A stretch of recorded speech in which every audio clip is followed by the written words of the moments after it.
Hürmetli bilim aluşlar, bugün dizayn negizleri pәнінің екінші лекциясын бастағалы отырмыз. Бүгінгі лекцияда қаралатын мәселелер дәстүрлі дизайн, онан кейін заманауи дизайн, және дизайн нысаны деп үш проблемаға тоқталамыз. Соның ішінде ең бірінші біз дәстүрлі дизайнды қарастырамыз. Дәстүрлі дизайн бұл бұрыннан келе жатқан, бірнеше ғасырлар болған, белгілі бір кеңістіктерде, белгілі бір қоғамдық орталарда, солардың қажеттілігіне байланысты туындаған бұл өнердің түрі, өндірістік өнердің түрі. Былайша айтқан кезде дизайн өнері өнім шығаруға арналған өнер деп аталады. Енді бұның қандай түрлері бар десек, ең бірінші дәстүрлі дизайнның ішіндегі ең мықты дамыған, ең былайша қараған кезде уақытпенен есептегеннің өзінде ең алғашқы пайда бола бастаған сәулет дизайн. Сәулет дизайнның өзі бірнеше түрлерге бөлінеді.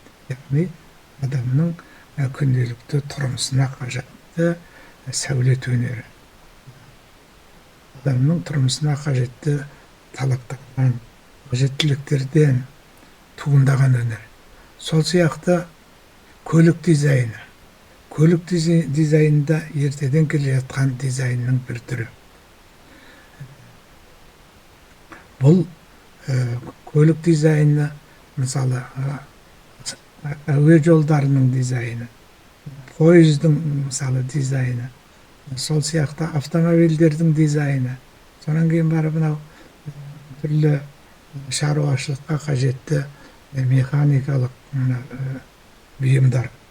Осылардың барлығының дизайны ортып келгенде біз бұны көлік дизайны деп айтамыз. Сол сияқты табиғатпенен байланысты, өсімдіктермен байланысты дизайнның түрі ландшафты дизайн дейді. Бұл енді қаланың көшелеріндегі өсімдіктердің формасының белгілі бір талап деңгейіне сай келуі, сол сияқты скверлер менен парктердің, осындай гүлзарлардың түсіне байланысты, формасына байланысты, қажеттілігіне байланысты дамып, қалыптасып келе жатқан дизайнның түрі.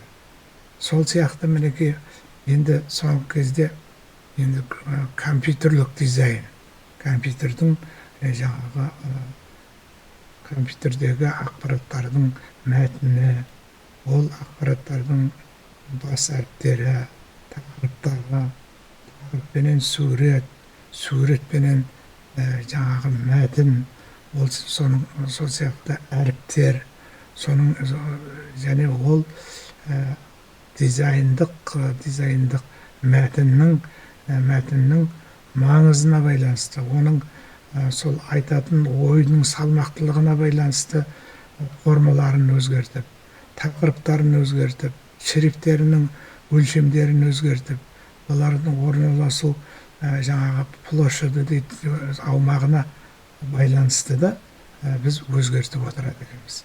Сонда бұл мінекей дизайнның бірнеше түрлері бұрыннан келетқан дизайн. Мысалы енді қазіргі кезде заманауи дизайн деген пайда болды.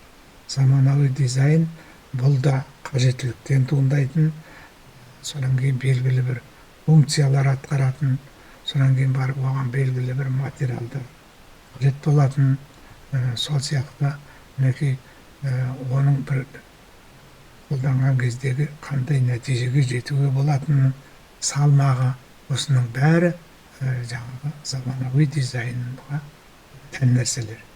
Мысалы енді этнодизайн дейміз. Этнодизайн бұл ұлттық дизайн, белгілі бір ұлттың бұйымдарын жасауға қажетті. Және де бұл сол ұлттың бұрыннан келе жатқан дәстүрлі бұйымдарын жаңаша мән беріп, айтатын болсақ, бұл арада жаңағы ер-тоқым, қамшы, үзеңгі сияқты бұйымдарға жаңадан форма беріп, болмаса жаңа техникалық құралдардың көмегіменен бірнеше экземпляр, бірнеше дана қылып шығаруға мүмкіндік беріледі. Сол сияқты мінекей экологиялық дизайн дейміз. Яғни біздің дизайнды нысанды жасауға қажетті қандай материалдар. Ол материалдар адамға зияны бар ма, жоқ па? Пайдасы қандай? Қандай функция атқарады? Мысалы енді соңғы кезде мынау жүн материалынан жиі сувенирлік заттар, болмаса тұтынатын заттар, киімдер жасап жүр. Ол адамның денесі құрылысына өте пайдалы, зияны жоқ. Мысалы синтетикалық материалдарды көп қолданатын болсақ, ол адамның ағзасына зиян келтіруі мүмкін. Мінекей осындай мәселелерді жинақтап келген кезде осы эко-дизайн соңғы кездегі пайда болған дизайнның бірі. Сол сияқты мінекей арт-дизайн дейді. Арт-дизайн бұл әртүрлі көрмелердің, музейлердегі өнер бұйымдарын, соның өзінің мақсатын атқаратын функциясына сай, сол қай ғасырда қолданғанын, болмаса қазіргі кездегі осы көрмелерге қойған экспонаттардың өндірістік бұйымдарды, болмаса белгілі бір жаңа брендтік бұйымдардың көрмесін ұйымдастыру кезеңінде осы қолданатын негізгі концепциясы. Сол сияқты мінекей саунд дизайн дейді. Саунд дизайн бұл музыканы көркемдеуге байланысты жасалатын дизайн. Мысалы музыканың қай жерде жаңағы дыбысты күшейту керек, қай жерде бәсейту керек, қай жерде өте нәзік қылып беру керек. Мінекей осының бәрін жасайтын саунд дизайн. Сол сияқты футура дизайн деген жаңадан қалыптасып келе жатқан дизайн. Бұл теориялық жағынан футура дизайн бұл әлі жас, енді қолға алынып. Мысалы біз ғылыми ұғымдар бұрыннан белгілі ұғымдар, жаңадан қалыптасып келе жатқан ұғымдар, жаңа ұғымдар деп, мысалы космосқа байланысты ұғымдар, сол жаңа ұғымдар. Мінекей жаңа футура дизайнға байланысты ұғымды жаңа ұғымдардың қатарына жатады, жаңа дизайн ұғымдар. Жаңа мен айтқандай, қазіргі кезде өте қалалардағы, автомобиль жолдарындағы, көшелердегі, содан кейін барып қаланың құрылысын өзгерту туралы. Мысалы қаланың жаңа кейбір елдерде, әсіресе шығыс елдерінде ғимараттарды салуға қажетті жерлердің тапшылығының салдарынан үйлер жоғары қарай өседі. Бірнеше мысалы 10 қабат, 20 қабат, 100 қабат, даже Қытайда 167 қабат Шанхай мұнарасы деген не бар. Көрдіңіз бе? Жердің тапшылығына байланысты аспанға қарай біртіндеп кетіп барады. Осындай болашақтың дизайнының енді 10 жылдан кейін, 20-30 жылдан кейін қандай болатынын, қандай проблема туындайтынын, осы қазіргі проблемалардың жағдайына қарап отырып, соны жобалау, үй құрылысын жобалау, болмаса аспанда бір жаңағы тұрақты бір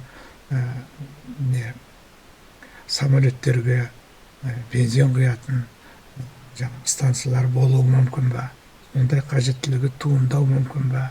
Мінекей осындай мәселелерді шешетін ғылымның түрі, дизайнерлік ғылымның бір саласы футура дизайн деп аталады.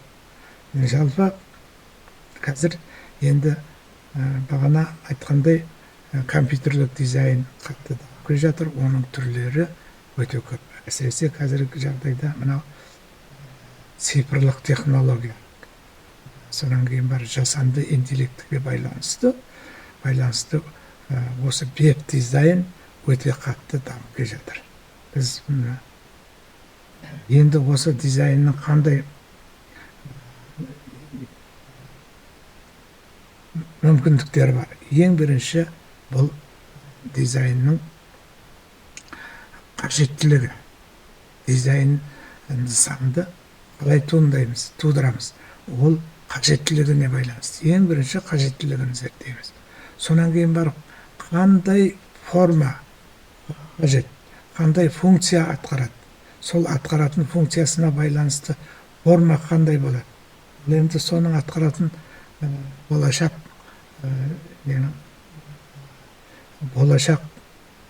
нысанның